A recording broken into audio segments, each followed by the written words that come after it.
This new concept in which you may have 2 or 3 careers in your lifetime, I think releases a lot of the pressure that we put on teenagers and people in their early 20s, that they have to make up their minds as to what is it that they want to do for the rest of their lives.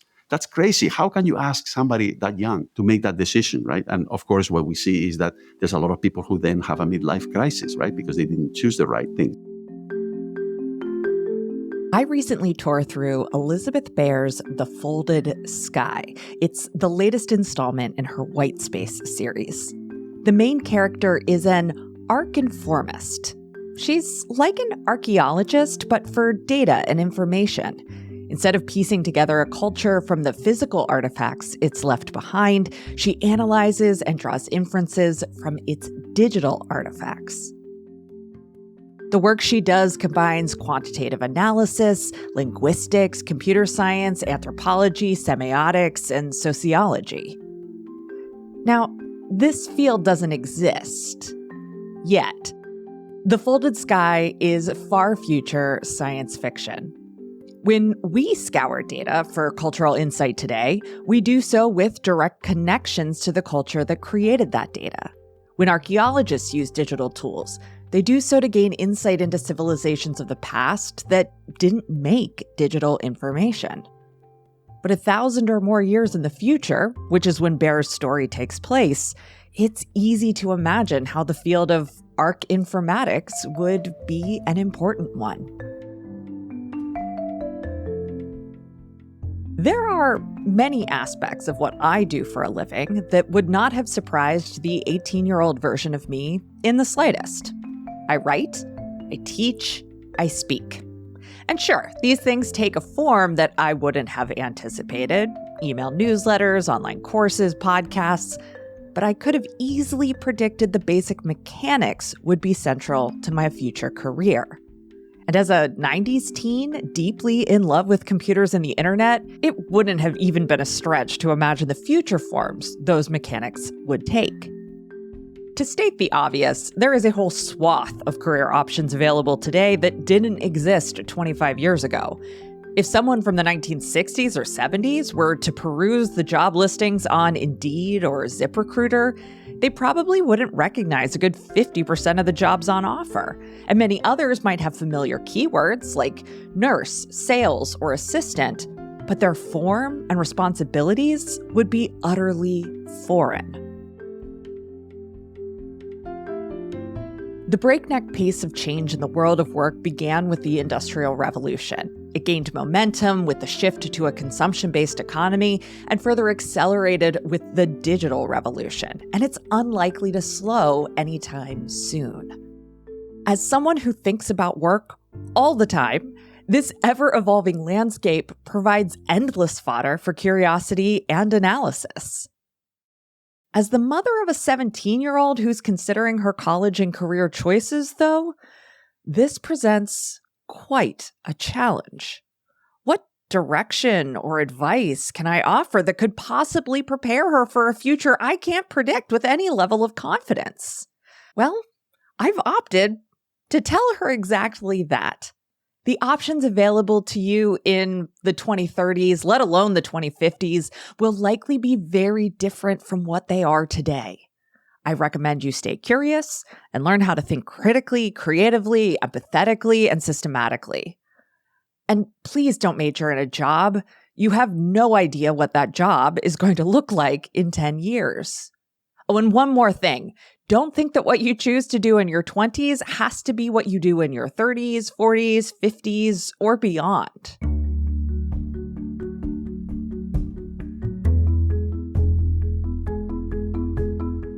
I'm Tara McMullen, and this is What Works, the show that rethinks work, business, and leadership for the 21st century economy.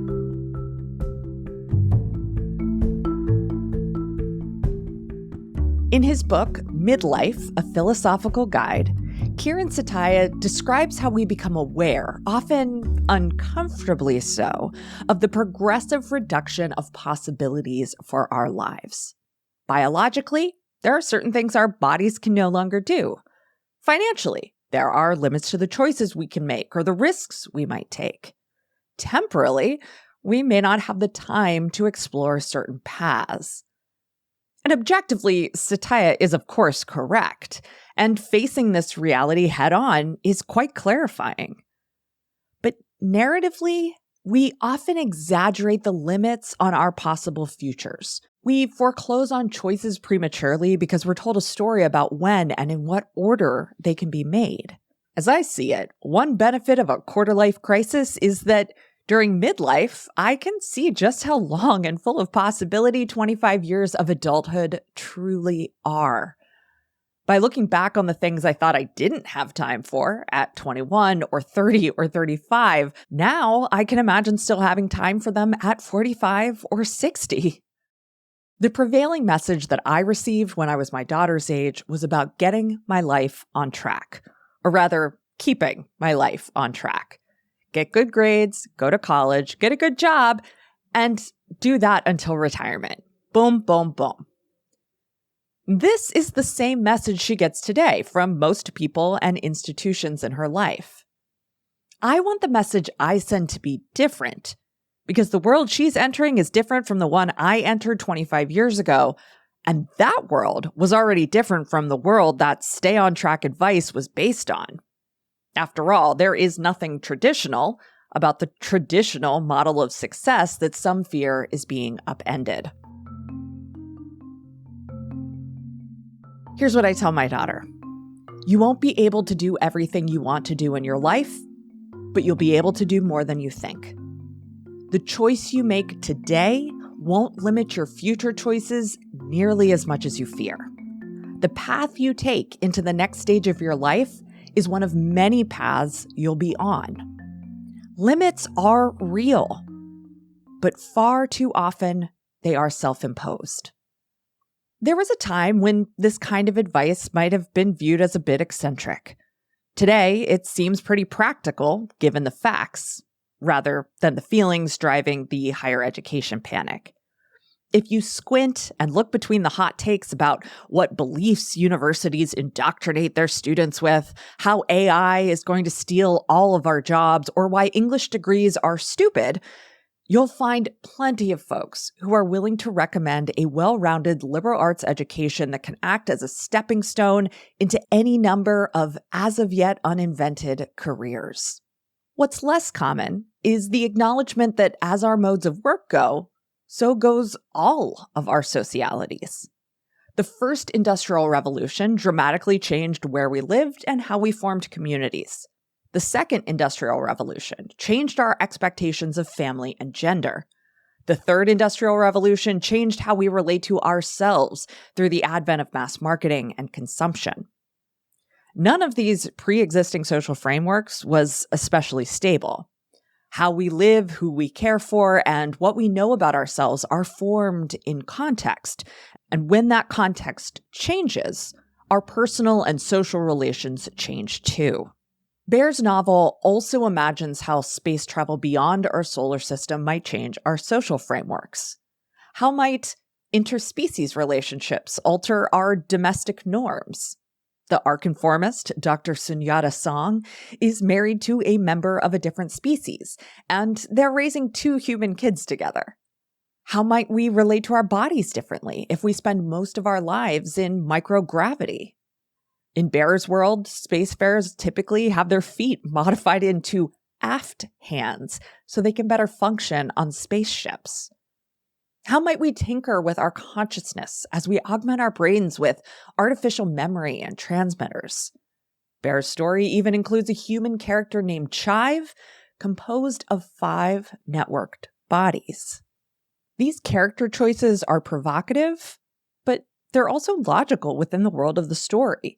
And because the setting is so far removed from our current time and place, it's easier to suspend disbelief in the viability of such social relations.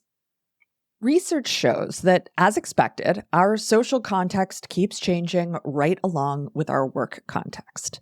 The living arrangements that made sense after the second industrial revolution made less sense after the third industrial revolution, and those living arrangements make less sense in the 21st century economy.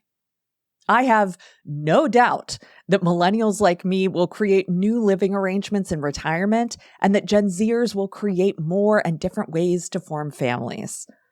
And who knows what kind of wild ideas Gen Alpha might have about how they want to live. As of now, my kid doesn't have a firm vision about what her life will be like after college. She's not dreaming of getting married or starting a family, nor has she ruled those things out. Currently, her preference is to live in a city, Washington, D.C., or maybe New York. She wants to live with a spunky mutt and rent an apartment with a great view.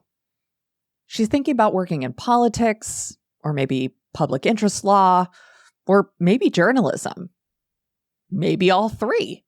I don't get the impression that she feels the kind of rigid pressure to press through one life stage to the next in some sort of orderly or deadlined way.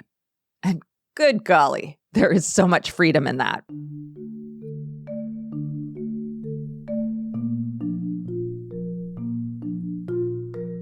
Two years ago, I spoke with sociologist and political economist Mauro Guillén about his book, The Perennials, the Megatrends Creating a Postgenerational Society. In the book, he lays out demographic facts, sociological analysis, and cultural criticism that suggests this less rigid approach to moving through life is not only fine, but it's actually better adapted to today's and tomorrow's reality. I think about this book and my conversation with Dr. Guillén all the time, perhaps more than any other interview I've done in the last 10 years. As I told him at the time, this book would have changed my life at 18 or 25. I'm trying to let it change my life now in my 40s. Most importantly, the book is my steady guide as my daughter and I talk about the next few years and beyond. And since my kid is now right on the precipice of her next stage of life, and given current events, I say euphemistically, I thought it was a good time to revisit this conversation. Instead of replaying the episode as I wrote it 2 years ago, I actually want to share the bulk of my conversation with Dr. Guillén. I hope it brings you the kind of hope and direction it's brought me. And if your situation is anything like mine, that it will help you guide your conversations with loved ones, young and old, about the glorious possibilities still available to them in their lives.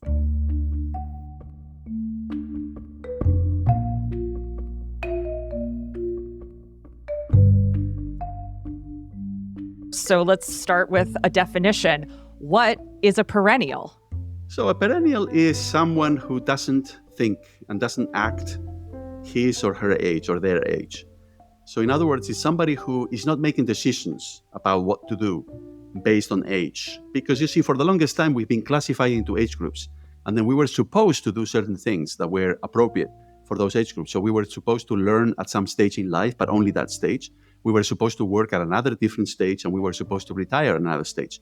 And that's what I challenge in this book, that maybe that rigid way of organizing our lives is no longer good. Do you consider yourself a perennial? Well, in some way, yes, in the sense that I'm not planning to retire because I love to work. But also, given my job, I've always been a lifelong learner, right? Mm-hmm. And academics, essentially, they're always learning something new.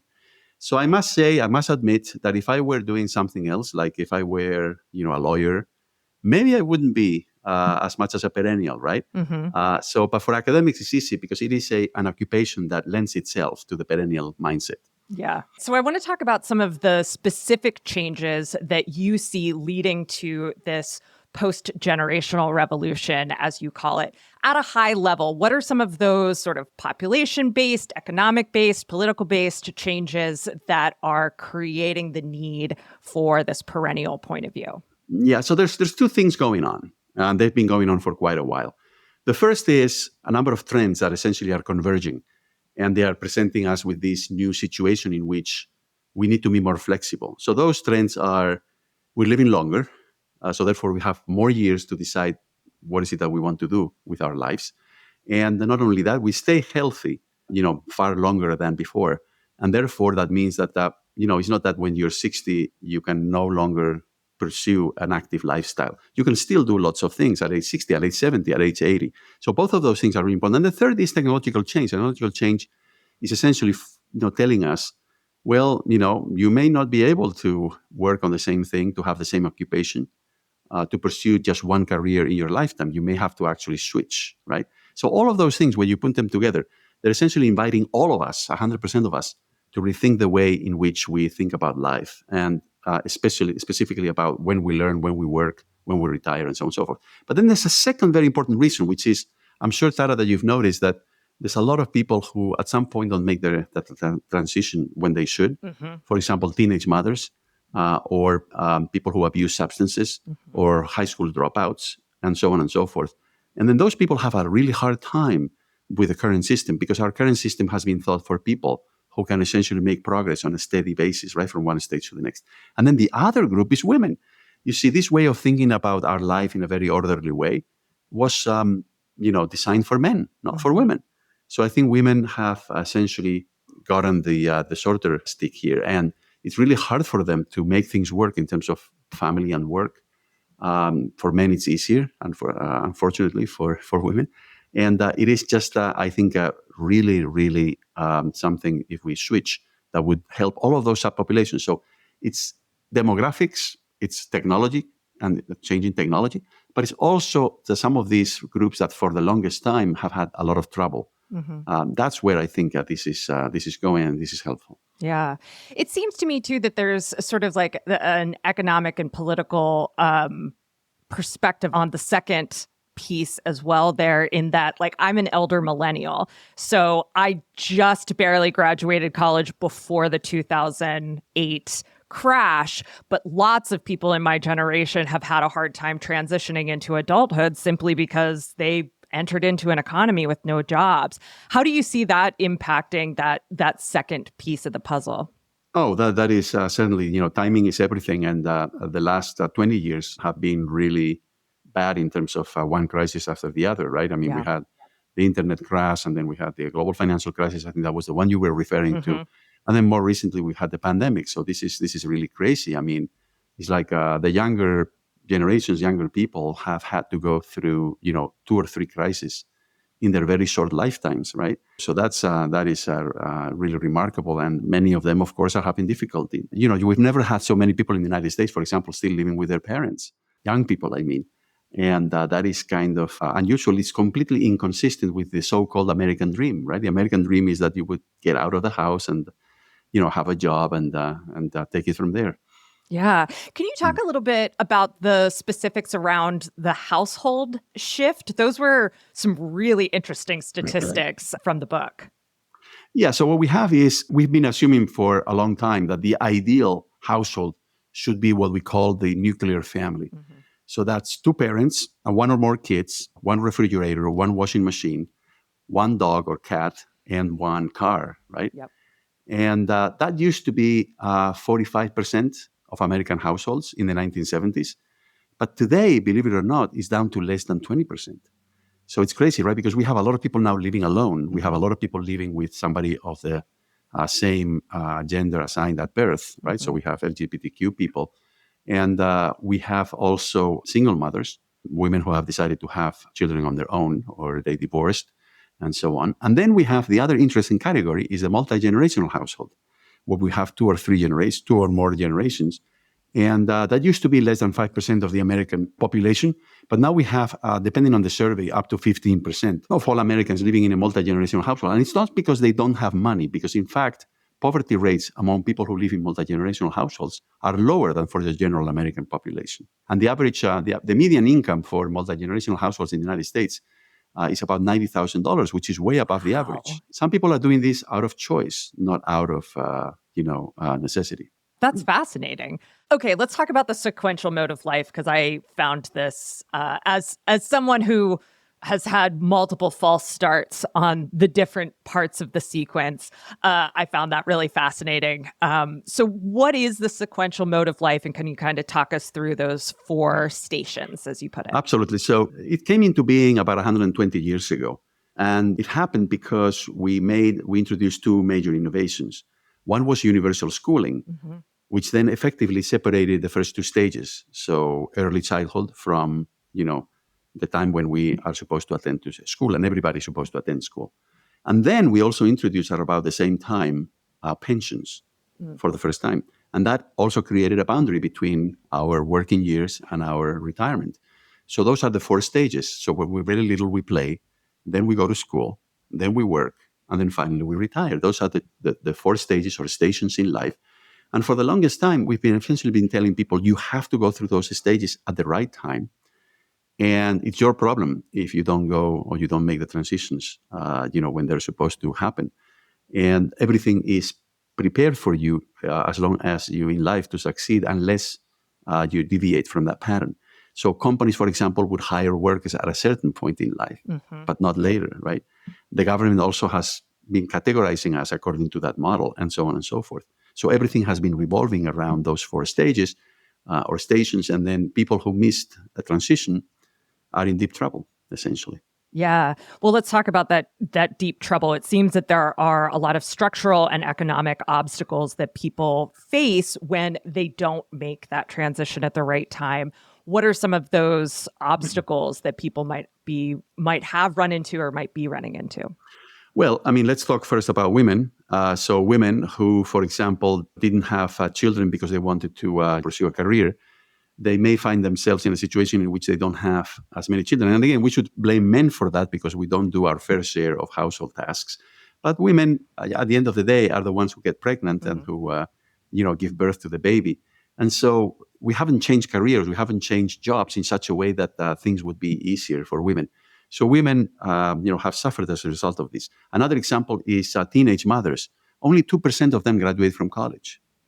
Only 2%. And we all know that graduating from college gives you a big advantage in the labor market in a country such as the United States. So that's another example. And maybe the other good example is children who don't belong to a nuclear family, so they go into the foster care system. And, we have about 15 million Americans who have at some point in their lives have gone or have been in the foster care system. And they also have much, much lower graduation rates. So again, we don't give opportunities for these people who maybe at age 35 or 40, they want to get a college degree or they want to do something really exciting. And we don't have programs. We don't have, because everything revolves around the 16 or the 17-year-old who wants to go to college. Okay, so that's a good segue into something else that I wanted to ask you about. You sort of lay out how, as we're living longer and as our health is also lasting longer, that maybe we start thinking about our lives in terms of 3 careers, right? That, in our 20s and 30s, we do this, in our 40s and 50s, we do that, in 60s and 70s. And that really resonated with me as a 40-plus-year-old thinking about going back to graduate school. And so I'd love to hear more about how you envision that potential of how we might think differently about our career years or our professional years. Absolutely. This is a great question. And let's just keep in mind, something really important, which is that it's not just out of choice that people are thinking about switching careers. It's also sometimes because technological change essentially makes an entire occupation, not disappear completely, but maybe there's fewer jobs in it, right? So this is the other thing that we need to keep in mind. But essentially is the idea, and this is, by the way, why the book is not only for people in their 40s or 50s or 60s, it's also for people in their 20s. But I think this new concept in which you may have 2 or 3 careers in your lifetime, I think releases a lot of the pressure that we put on teenagers and people in their early 20s, that they have to make up their minds as to what is it that they want to do for the rest of their lives. That's crazy. How can you ask somebody that young to make that decision, right? And of course, what we see is that there's a lot of people who then have a midlife crisis, right? Because they didn't choose the right thing. So I think this is as relevant to a 45-year-old who loses his or her job or their job as to somebody who's in their 20s and they're trying to decide what to do in life. So you don't have, if you're in your 20s, then to make a lifelong, faithful decision. You can think about what you want to do in the next 10 or 15 years. Again, if we switch gears and we ask companies, we ask the government to think about workers in a different way, right? And to hire older workers and to help facilitate, those career switches, right? But it's extremely relevant, of course, also to people who are about to retire. Well, maybe they feel they're still young and they're still healthy and they don't want to retire, but maybe they want to switch on to something else because, for example, they don't want to do manual work or physical work any longer. So we should be facilitating also those transitions there to something else that would be appealing to people at that age. Yeah. You mentioned employers having to adjust how they think about hiring. And I'm curious, what exactly does that look like? How do jobs need to change? How does compensation, how do retirement plans need to change so that we can facilitate more of this sort of fluid way of looking at our professional years? Yeah, no, absolutely. So most employers, they tend to hire at the entry level people who are relatively young. So this has to change, right? And this will change not only because I've written this book, but also because companies are having a lot of trouble hiring younger people. Because as workers retire, remember that the younger age cohorts are smaller and smaller because of the decline in fertility, in the number of babies. So they need to replace workers because they've been retiring, but there's not enough young people, unless, of course, we have immigration, which is unlikely, at least on a grand scale. So I think it's going to happen because companies will need to compete fiercely for talent, right? And they will see the light at some point and think that maybe what they should do is think about older workers in a different way. You see, older workers have the key advantage that they have experience. They have this know-how that is very difficult to learn, right? That only you can only learn if you are, working for 20 years or 30 years. So we're essentially wasting all of that talent now that those people are healthier and they're living longer, and maybe they would like to, stay occupied.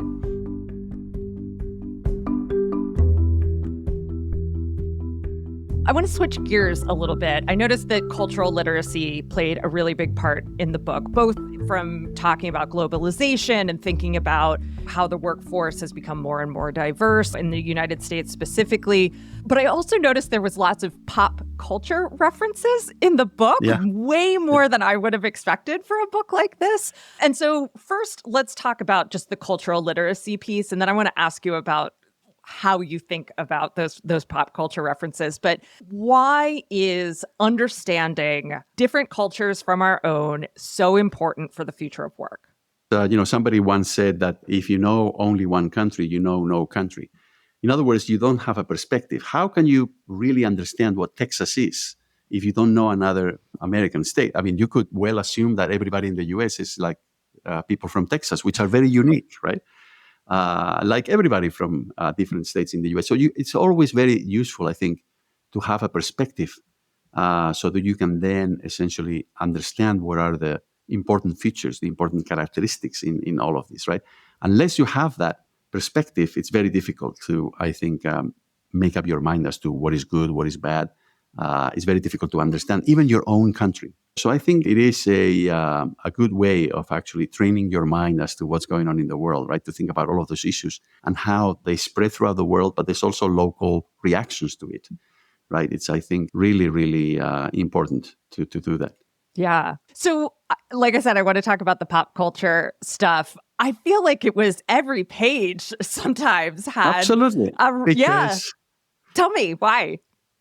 Well, I made in the book reference to maybe at least 25 movies or so, famous movies, because I wanted to demonstrate how deeply ingrained was the sequential model of life, right?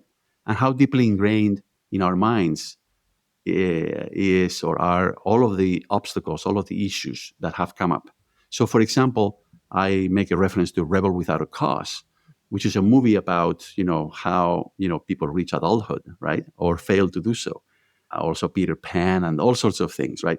So I think the best way to reach my audience is to demonstrate to them that this is part of American culture, the sequential model of life, first you play, then you study, then you work, then you retire, has become part of the culture, has become part of the American way of life. And I want to change that because I think this is not serving us well, and especially women and all of those other groups that I mentioned earlier. So I advance in the group, I promote in the book this perennial way of life, right, which is a different way of living our lives.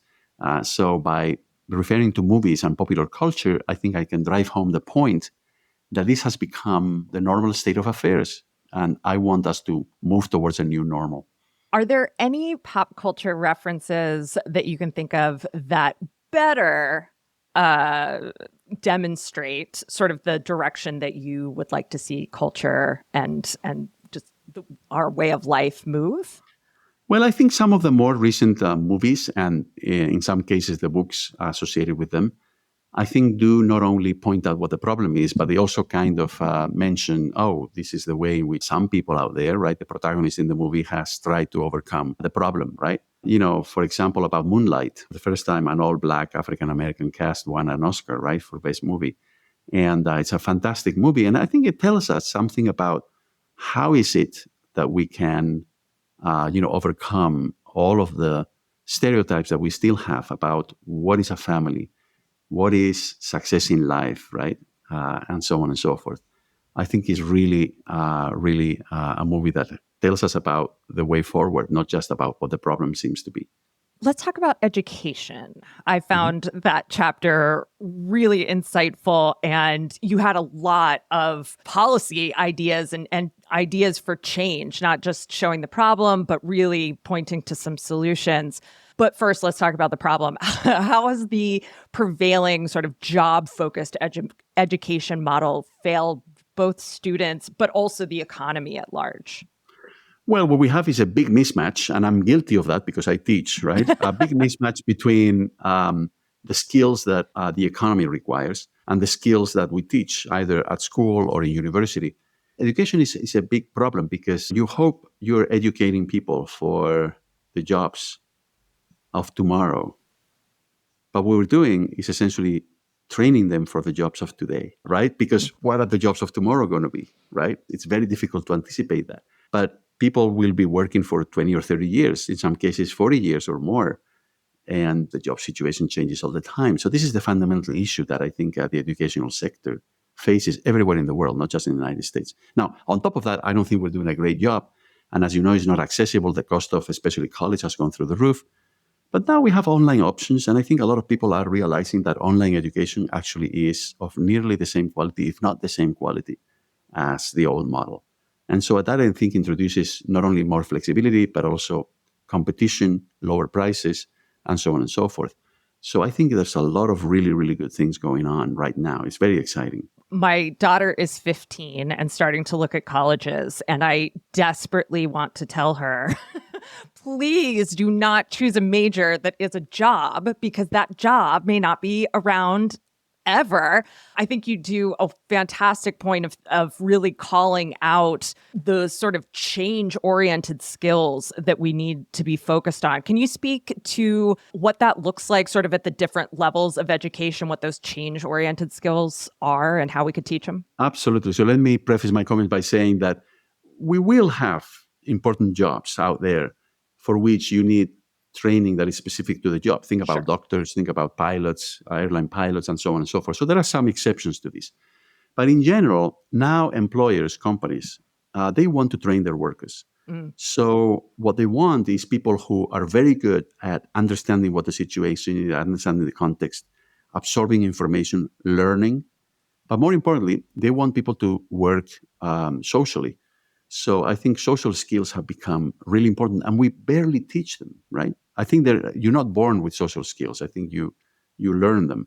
And what am I talking about is essentially, for example, things such as the ability to work in teams, the ability to collaborate with others, the ability to communicate, the ability to negotiate. That's really important. Emotional intelligence, all of these things, they're becoming, and there's very good data on this, they're becoming so much more important. So companies, when they advertise jobs these days, they're actually saying, we're looking for somebody who has the social skills, right? In addition to whatever technical skills are required. So I think you're absolutely correct. I mean, I think everybody should tell their children, think about, well, first of all, what you're passionate about. Sure. And secondly, don't constrain yourself too much. I mean, think about more broadly, unless, of course, they have this thing that they want to be doctors or they want to be airline pilots or they want to be something else of a similar kind where you need years and years of training, right, in order to be able to do the job. But I think for most of us, for most of our children or grandchildren, I think the name of the game will be, sure, you need to be good at math. You need to be good with numbers. I think you need to be good with your language. If you can learn a foreign language, even better, because I will give you a perspective. And then you need to have these social skills, really important. I'm curious what the perennial perspective and some of these broader changes that you're looking at might have to say about what's been called the loneliness epidemic among everyone. What kind of changes or trends do you see unfolding as we become less generationally siloed, maybe? Yeah, That yeah. might improve that That's a fabulous problem. question. And I think, let me answer the question first for relatively young people and then for people who are in their 50s or Please. 60s. So for relatively young people, there's all of this pressure, right? Again, to be, popular and to do this and to do that. We are an overachiever. And I think the perennial mindset essentially is telling you, look, you don't have to achieve everything by age 22 or 23 in order to make that transition from being a student to be a worker. What you need to do is think about your life in the longer term. And maybe you would want to pursue, as we were talking earlier, 2 or 3 careers. I think that takes pressure off from younger people. As you know, the rates of depression are up also with younger people for this reason, because they feel that they have to achieve so much. And unfortunately, also the suicide rate is up for the same reason, right? So I think we really need to switch gears here and adopt the perennial mindset so that we can help those young people. Now, for people in their 50s or 60s, it's exactly the same thing. I mean, people, when they retire, they find that it's not paradise, right? Mm-hmm. So we have been redefining retirement. Like everybody has been telling us, oh, retirement is like what you should aspire to. You should be miserable and work for 50 years because, hey, you're going to reach retirement age at some point, right? So you're not supposed to enjoy your job, right? No, just that. Save money, don't spend too much, and you will be rewarded when you retire. And then when people retire, they find that they get disconnected, they feel lonely. Also, their health deteriorates because they're no longer as active, and so on and so forth. Plus, it puts a lot of pressure on people. Oh, I want to retire by a certain age. And it seems as if the younger the age that you retire at, the more successful you've been. This is the other thing that I find absolutely horrible. It's like, how is it that if somebody retires at age 58, that person has been more successful than somebody who retires at age, or has to retire at age 66 because they don't have enough money in their pension fund? I think that's highly problematic, right? There are some people who would like to retire relatively early, and there are some people who just, for whatever reason, they don't want to retire too early. Having said that, let me just throw at you or your listeners a couple of numbers here, right? Because people don't figure out exactly what they want to do until they actually do it, right? And then they decide, oh, that's what I want, or that's not what I want. You see, 43% of Americans who retire go back to work. 43%. They don't perhaps go back to work full time, but 43% goes back to work in some capacity. And 53% of those who retire early go back to work. I think what I'm proposing is, why don't we provide people with more information and more options so that they can actually avoid those kind of difficult transitions, like you retire and then you unretire, right? Well, why not have a different plan to begin with, right? So government policy then, I think, should be, for example, most government programs are thought for younger people when it comes to education and retraining. Well, I think there should be specific government programs for people in their 60s so that they can learn something new, whether it is for pleasure or it is so that they can switch jobs or switch careers. That's one thing that they should do. But more importantly, I think the government should be an example to follow, for companies to follow. The government is the biggest employer in every country in the world, including the United States.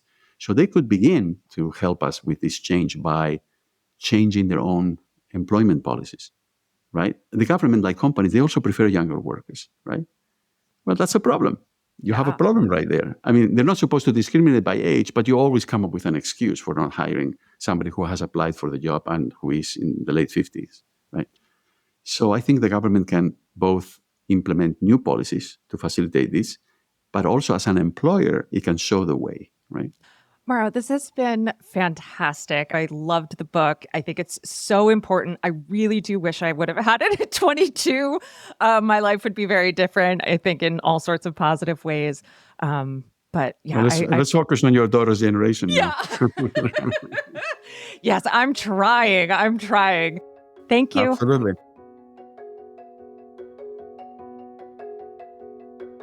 Huge thanks to Mauro Guillén for sharing his research and analysis with me. Go pick up your copy of Perennials, the Megatrends Creating a Postgenerational Society at your local bookstore, bookshop.org, or wherever you buy books.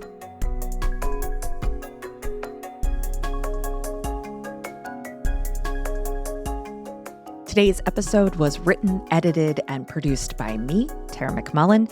What Works is a production of Yellow House Media, a boutique audio and video production studio that turns meaningful ideas into remarkable content.